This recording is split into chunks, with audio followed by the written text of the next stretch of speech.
चिंता में खुद को बर्बाद करने से कैसे बचे। गौतम बुद्ध के अनुसार ये बात उन दिनों की है जब बुद्धा मरवन में अपना समय व्यतीत कर रहे थे। इस समय तक बुद्धि की प्रसिद्धि दूर दूर तक फैल चुकी थी। बहुत दूर दूर से लोग अपनी चिंताओं और परेशानियों का समाधान खोजने के पास आते थे। ऐसे ही एक दिन जब बुद्धा मरवन में अपने शिष्यों को प्रवचन दे रहे थे तो एक अधेड़ उम्र का व्यक्ति अपने 20 वर्ष के पुत्र को अपने साथ लिए बुद्धि की तरफ चला आ रहा था। जब यह प्रवचन स्थल के पास पहुंच गए तो एक नजर उन पर डाली और इशारे से बैठने के लिए कहा। जब प्रवचन समाप्त हो गया और सभी लोग वहां से चले गए तो बुद्ध ने उस व्यक्ति को अपने पास बुलाया और बैठने के लिए कहा। वहां चारों तरफ हरियाली छाई हुई थी। मौसम बहुत सुहाना था और तरह तरह के पक्षियों की आवाजें गूंज रही थीं। ऐसा नजारा देखकर उस व्यक्ति को अंदर से असीम शांति महसूस हो रही थी। इसके बाद बुद्ध ने उस व्यक्ति से आने का कारण पूछा तो इस पर व्यक्ति ने कहा, यह तथागर, मैं 2 दिन की लंबी यात्रा करके अपने पुत्र को आपसे मिलवाने लाया हूं। ये मेरा इकलौता पुत्र है और ये हर समय थका थका रहता है। ऐसा लगता है जैसे इसके अंदर कोई जान ही नहीं है, कोई प्राणी नहीं है। इसका स्वभाव भी काफी चिड़चिड़ा हो गया है। अगर हम इससे कुछ भी कहते हैं तो यह हमारी छोटी छोटी बातों पर गुस्सा हो जाता है। इसके देखने की क्षमता भी उम्र से पहले ही कमजोर हो गई है और इसके बाल भी सफेद पड़ने लगे हैं। इतनी कम उम्र में इतनी बड़ी उम्र का लगना मुझे तो कुछ समझ नहीं आ रहा। मैं अपने पुत्र के स्वास्थ्य को लेकर बहुत चिंतित हूं। जब मैं अपने पुत्र को वैद्य जी के पास लेकर गया तो उन्होंने कुछ औषधि दी और कहा, अपने पुत्र को तनाव कम लेने के लिए कहो। वो अपने दिमाग में बहुत अधिक तनाव लेता है, इसलिए उसकी ऐसी हालत हो गई है। लेकिन मुझे उनके बहुत समझाने के बाद भी तनाव का मतलब समझ नहीं आया। मुझे नहीं पता कि तनाव होता क्या है, यह किन कारणों से आता है और उसे कैसे अपने पुत्र के दिमाग से निकालूं। लेकिन मुझे सबसे पहले तो ये समझना है कि तनाव होता क्या है। जब मैं अपने पुत्र को वैद्य जी के पास लेकर गया तो उन्होंने कुछ औषधि दी और कहा, अपने पुत्र को तनाव कम लेने के लिए कहो। वो अपने दिमाग में बहुत अधिक तनाव लेता है, इसलिए उसकी ऐसी हालत हो गई है। लेकिन मुझे उनके बहुत समझाने के बाद भी तनाव का मतलब समझ नहीं आया।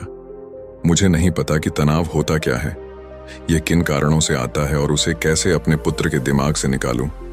लेकिन मुझे सबसे पहले तो ये समझना है कि तनाव होता क्या है। इसीलिए तथागत, मैं आपके पास आया हूं। कृपया आप मेरी समस्या का समाधान कीजिए।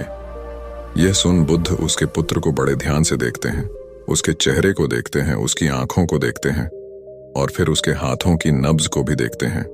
यह सारी विधि करने के पश्चात बुद्ध उस व्यक्ति से कहते हैं, तनाव लेना तो कोई नहीं चाहता, लेकिन फिर भी यह तनाव लोगों के दिमाग को दीमक की तरह पकड़ लेता है और व्यक्ति जान भी नहीं पाता कि वह तनाव में जी रहा है।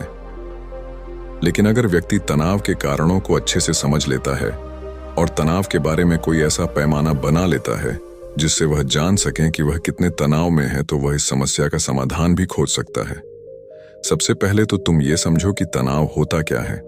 जब भी कोई व्यक्ति कोई काम कर रहा होता है लेकिन उसका मन कहीं दूर भटक रहा होता है, कल्पनाओं में होता है, तो उसके शरीर और मन के बीच एक दूरी पैदा हो जाती है। यह दूरी जितनी अधिक होगी, व्यक्ति उतनी ही ज्यादा बेहोशी की अवस्था में होता है और शरीर व मन के बीच की इसी दूरी, इसी खिंचाव को तनाव कहा जाता है। आखिर कोई पसंदीदा खेल खेलने के बाद व्यक्ति चुस्ती और प्रसन्नता से क्यों भर जाता है, जबकि उसने तो अपने शरीर को थकाया है। लेकिन समझने वाली बात यह है कि खेलते समय मन और शरीर एक साथ पूरी तरह से उस खेल में केंद्रित होते हैं, जिससे शरीर और मन के बीच दूरी पैदा नहीं होती और कोई तनाव पैदा नहीं होता। और अगर दिमाग में कोई तनाव था भी तो वो भी दूर हो जाता है। लेकिन इसके विपरीत, जब हम कोई ऐसा काम करते हैं जो हमें पसंद नहीं है, तो हमारा ससुर तो उस काम को कर रहा होता है, लेकिन हमारा मन कहीं दूर कल्पनाओं में भटक रहा होता है, जिससे शरीर और मन के बीच एक दूरी पैदा हो गई और तनाव ने जन्म ले लिया। इसीलिए व्यक्ति को एक समय पर सिर्फ एक ही काम करना चाहिए और अपने तन और मन की सारी शक्ति उसी एक काम पर लगा देनी चाहिए, जिससे व्यक्ति के अंदर तनाव पैदा ही ना हो। इसके बाद बुद्ध ने कहा, तनाव पैदा होने के मुख्य 8 कारण होते हैं। और जिसने इन कारणों को समझ लिया वो जीवन भर तनाव मुक्त रह सकता है। मुख्य कारणों में सबसे पहला कारण है अति महत्वाकांक्षी होना। महत्वाकांक्षी होना अच्छी बात है, लेकिन क्या कभी आपने इस बात पर ध्यान दिया है कि इंसान के लक्ष्य कभी पूरी ही नहीं होते। उसका एक लक्ष्य पूरा हुआ नहीं कि वह दूसरे की तरफ भागने लगता है, दूसरा पूरा हुआ तो तीसरे की तरफ, और इस तरीके से वो अपने लक्ष्यों को पाने के लिए जिंदगी भर गोल गोल घूमता रहता है। इसीलिए जो व्यक्ति अति महत्वाकांक्षी होता है, जिसने बड़े बड़े लक्ष्य बनाए होते हैं, वह वर्तमान में कभी रह ही नहीं पाता। उसका मन सदैव भविष्य की योजनाएं बनाने में ही व्यस्त रहता है। उसका शरीर तो वर्तमान में रहता है लेकिन भविष्य में ही रहता है, जिससे मन और शरीर के बीच दूरी पैदा हो जाती है और वह तनाव भरी जिंदगी जीने लगता है। बुद्ध के मुंह से यह बात सुन उस लड़के ने कहा, बुद्ध, तो फिर इसका मतलब है कि हमें लक्ष्य नहीं बनानी चाहिए, क्योंकि लक्ष्य बनाना भी तो महत्वाकांक्षा ही है। इस पर बुद्ध ने कहा, जीवन में लक्ष्य बनाना कोई गलत बात नहीं है, लेकिन समस्या तब उत्पन्न होती है जब वो अपना पूरा ध्यान उस लक्ष्य से मिलने वाले परिणाम पर ही लगा देते हैं और उसके परिणाम की चिंता करते रहते हैं। व्यक्ति को वर्तमान में जीना आना चाहिए। आप लक्ष्य बनाइए और उस लक्ष्य की प्राप्ति के लिए कड़ी मेहनत करिए, लेकिन साथ ही साथ आपको इस बात का भी ज्ञान होना चाहिए कि आप अभी वर्तमान में जी रहे हैं और वर्तमान ही सत्य है। बुद्ध ने आगे कहा, तनाव का दूसरा सबसे बड़ा कारण है ईर्ष्या। जब व्यक्ति ईर्ष्या और जलन से भर जाता है तो उसका मन अंदर से सड़ने लगता है। ईर्ष्या एक आंतरिक घाव है। आंतरिक घाव यानी मन का घाव। व्यक्ति के शरीर का घाव तो भर सकता है, लेकिन मन का घाव कभी नहीं भर सकता। इसीलिए व्यक्ति को दूसरे की खुशी और तरक्की से कभी ईर्ष्या नहीं करनी चाहिए, क्योंकि तनाव का कारण है। इसके बाद बुद्ध ने तनाव का अगला कारण बताते हुए कहा कि आरुषिपूर्ण काम करने से भी मन में तनाव पैदा होता है। जो काम करना हमें पसंद ही नहीं है, जिस काम में हमारी रुचि ही नहीं है, उस काम में हमारा मन लग ही नहीं पाएगा। हमारा शरीर तो वही बैठा रहेगा, लेकिन हमारा मन कल्पनाओं की उड़ान भरेगा, जिससे शरीर और मन के बीच दूरी पैदा हो जाती है और व्यक्ति तनावग्रस्त हो जाता है। इसीलिए इंसान को हमेशा अपनी रुचि के अनुसार ही कार्य करनी चाहिए। अगर व्यक्ति ने यह पता कर लिया कि उसे कौन सा काम करना पसंद है और वो उसी काम को अपने जीवन का लक्ष्य बना लेता है, तो फिर वो काम उसके लिए काम नहीं बल्कि खेल बन जाता है। फिर बुद्ध ने कहा, तनाव का चौथा कारण होता है किसी दूसरे से अच्छा रखना। बुद्ध ने उस व्यक्ति की ओर इशारा करते हुए कहा, एक पिता होने के नाते तुम्हारी अपने पुत्र से बहुत सी अपेक्षाएं होंगी कि तुम्हारा पुत्र एक बहुत ही कामयाब इंसान बने, तुम्हारा नाम रोशन करे, जैसा तुम चाहते हो उस तरह का जीवन जिए, तुम्हारी हर बात मानी। लेकिन क्या आज तक कभी किसी की सारी अपेक्षाएं पूरी हुई हैं? जब भी कोई व्यक्ति किसी दूसरे से कोई अपेक्षा रखने लगता है तो वो अनजाने में अपने लिए तनाव पैदा करने लगता है। जरा सोचो कि अगर तुम्हारा बेटा तुम्हारे अनुसार काम नहीं कर रहा और वो नहीं बन पा रहा जो तुम उसे बनाना चाहते हो, तो निश्चित रूप से तुम्हारे दिमाग को तनाव पकड़ लेगा। तुम तनाव से भरा जीवन जीना शुरू कर दोगे और इस तनाव के बस में आकर तुम ऐसा व्यवहार करोगे, ऐसी बातें करोगे कि तुम्हारा अपने पुत्र के साथ संबंध और भी खराब होता चला जाएगा। इसीलिए व्यक्ति को जितना हो सके उतनी कम अपेक्षाएं दूसरों से रखनी चाहिए, और अगर पूरी तरह से तनाव मुक्त रहना है तो दूसरों से अपेक्षा रखना ही बंद कर दो। इसके बाद बुद्ध ने कहा कि शारीरिक कष्ट भी इंसान के तनाव का एक कारण होता है। जब व्यक्ति किसी शारीरिक पीड़ा से गुजर रहा होता है तो उसका पूरा ध्यान बस अपने उस शारीरिक दर्द पर होता है और वो पूरे दिन बस उसी के बारे में सोचता रहता है, जिससे उसका मन दुख के विचारों से भर जाता है और ऐसी स्थिति में व्यक्ति तनावग्रस्त रहने लगता है। यह सुन उस व्यक्ति ने कहा कि हे बुद्ध, शारीरिक दुख तो किसी भी व्यक्ति को हो सकता है, तो फिर क्या हुआ? व्यक्ति जीवन भर तनाव में ही जिएगा।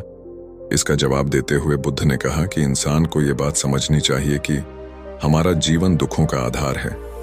जैसे जैसे हमारा जीवन आगे बढ़ता है, इसमें दुख आते हैं, बीमारियां आती हैं और फिर अंत में मृत्यु भी आती है। तो बीमारियां इंसान के जीवन का अभिन्न अंग है, कोई इनसे बच नहीं सकता। बस किसी किसी के जीवन में ये समय से पहले आ जाती है तो किसी के बाद में पढ़ाती सबको है।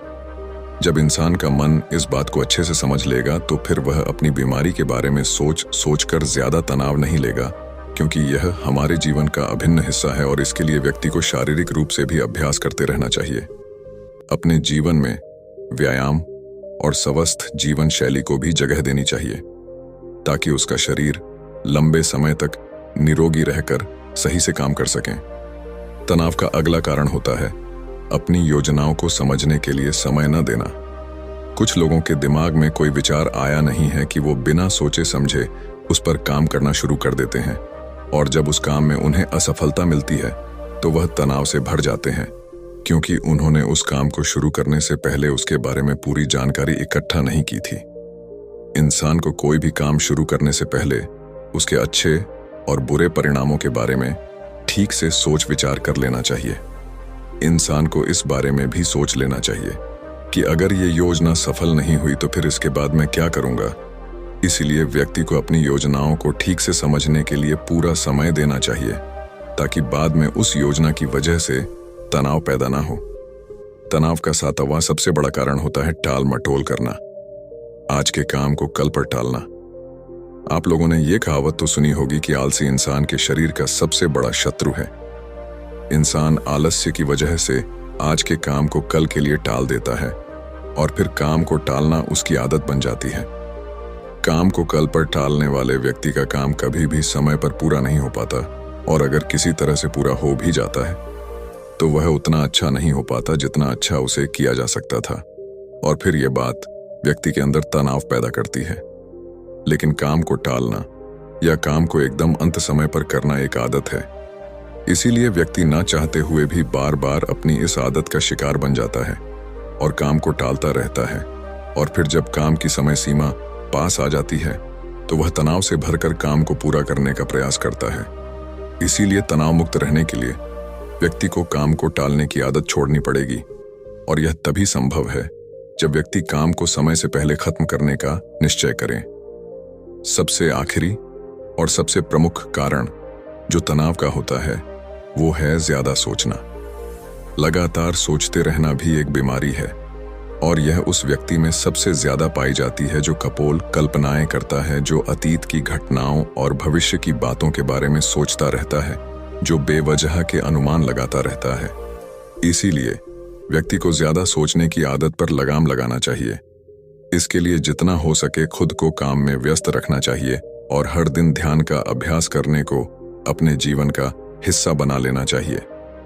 बुद्ध के मुंह से यह सारी बातें सुनकर उस व्यक्ति ने हाथ जोड़कर कहा, बुद्ध, मेरा पुत्र तो अभी मात्र 20 वर्ष का ही है और इसमें अभी इतनी समझ भी नहीं है कि यह आपकी बताई सारी बातों का एक साथ पालन कर सकें। आप कृपया करके तनाव मुक्त रहने का कोई आसान सा तरीका बता दें जिससे मेरा बेटा उसका अनुसरण भी कर सके और तनाव मुक्त भी रह सके। उस व्यक्ति की यह प्रार्थना सुन बुद्ध ने कुछ सोचते हुए जवाब दिया, अगर तुम इतनी सारी बातों का पालन नहीं कर सकते तो इसके लिए एक बहुत ही आसान विधि है। तुम एक बार मैं एक काम को करने पर ध्यान लगाओ भी काम कर रहे हो, उस समय पर सिर्फ उसी काम को करो, सिर्फ उस पर ही अपना पूरा ध्यान लगाओ, और अगर तुम्हारा मन इधर उधर भटक जाता है तो जैसे ही तुम्हें याद आए उसे वापस फिर उसी काम में लगा दो। ये सबसे आसान और अच्छा तरीका है तनाव मुक्त रहने का।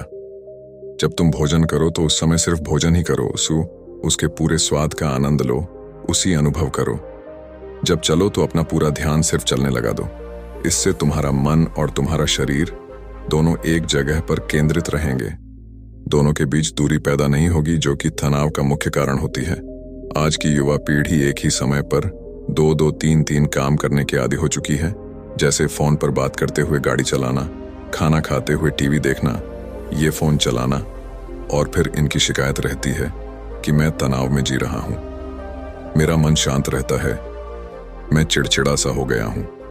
जब कोई व्यक्ति एक ही समय पर 3-3 काम करेगा तो तनाव पैदा होना तो स्वाभाविक है, क्योंकि दिमाग तो एक समय पर पूरा ध्यान लगाकर सिर्फ एक ही काम कर सकता है। पूर्ण रूप से एक ही समय पर 2 कामों पर ध्यान कभी नहीं लग सकता। इसीलिए जहां तक संभव हो सके एक समय पर सिर्फ एक ही काम करने का प्रयास करें। वो भी पूरे ध्यान के साथ। दोस्तों, आशा करता हूं कि आपको इस कहानी से काफी कुछ सीखने को मिला होगा। अगर आपने अभी तक गोल्ड लाइफ इंस्पायर्ड चैनल को सब्सक्राइब नहीं किया है तो सब्सक्राइब कर लें। मिलते हैं एक और नए वीडियो के साथ।